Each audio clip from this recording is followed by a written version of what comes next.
Hi. So in this video, we are going to do basics of group homomorphism. Also, we will discuss the definition of kernel and isomorphism. It is essential for you to go through this video in order to understand the fundamental theorem of group homomorphism. So let us begin with the definition. A function phi between two groups G and G dash is said to be a group homomorphism if and only if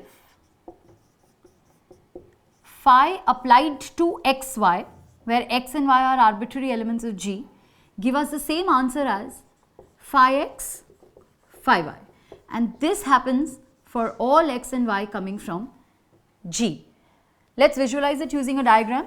If this is G and this is G dash, between which there is a function called phi,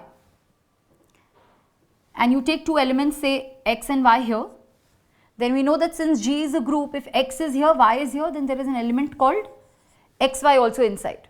So this function will be called a homomorphism if when phi is applied to xy to give us the answer on the right hand side as phi xy, this is same as when phi x and phi y are operated with each other in G dash under the operation of G dash. So phi of xy, where x and y are being operated under the operation of G, is same as phi x, phi y, where phi x and phi y are operated under the operation of G dash, and this must happen for all arbitrary elements x and y coming from G. So we say that a function is a homomorphism if it satisfies phi x y equal to phi x, phi y. So we now know the definition of group homomorphism.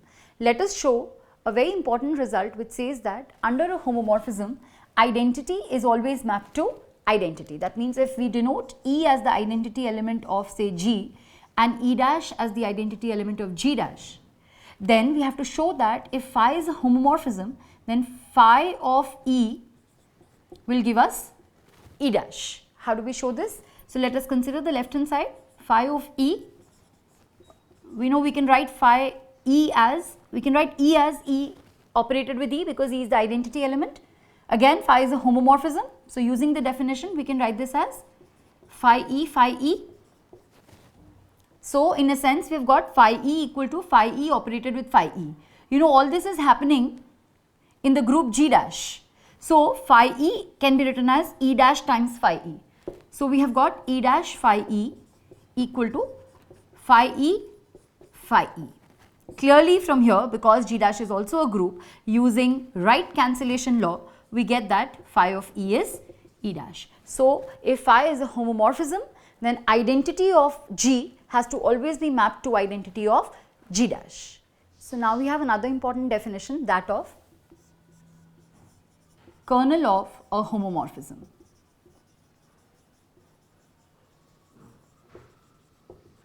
We are denoting phi as our homomorphism, and kernel in short is denoted by say ker phi. It is those elements coming from the domain G such that when phi is applied to it, it gives you the identity element of the right hand side. So basically if this is G and this is G dash and phi is a homomorphism between G and G dash, then like shown before, E is definitely mapped to E dash. And now we are collecting all the elements which are being mapped to E dash. So it's collection of all elements including obviously E such that these elements are, all of them are mapped to E dash. So it's non-empty, and then we can easily show that it is a subgroup. Not just a subgroup, in fact ker phi is a normal subgroup of G. Hence a very important conclusion from here, which is that G by ker phi is a group which is called as factor group, and this happens because ker phi is a normal subgroup of G. So G by ker phi comes out to be a factor group. As we all know, the elements of G by ker phi are going to look like G ker phi, where G comes from G. Now let us look at the definition of a group isomorphism. It's related to group homomorphism. So basically if phi from G to G dash is a homomorphism, that is phi of xy is phi x phi y for all xy coming from G, and together with being a homomorphism, this mapping also happens to be 1 1 and onto. Then we say that this is actually an isomorphism. So, isomorphism is nothing but a homomorphism which is 1 1 as well as onto. If there exists an isomorphism between two groups, then we actually say that these two groups are isomorphic to each other, which is written as G is equivalent to G dash. So, this symbol stands for being isomorphic to. Two groups therefore are isomorphic if and only if there is some isomorphism between them, and isomorphism means a homomorphism which is 1 1 as well as onto.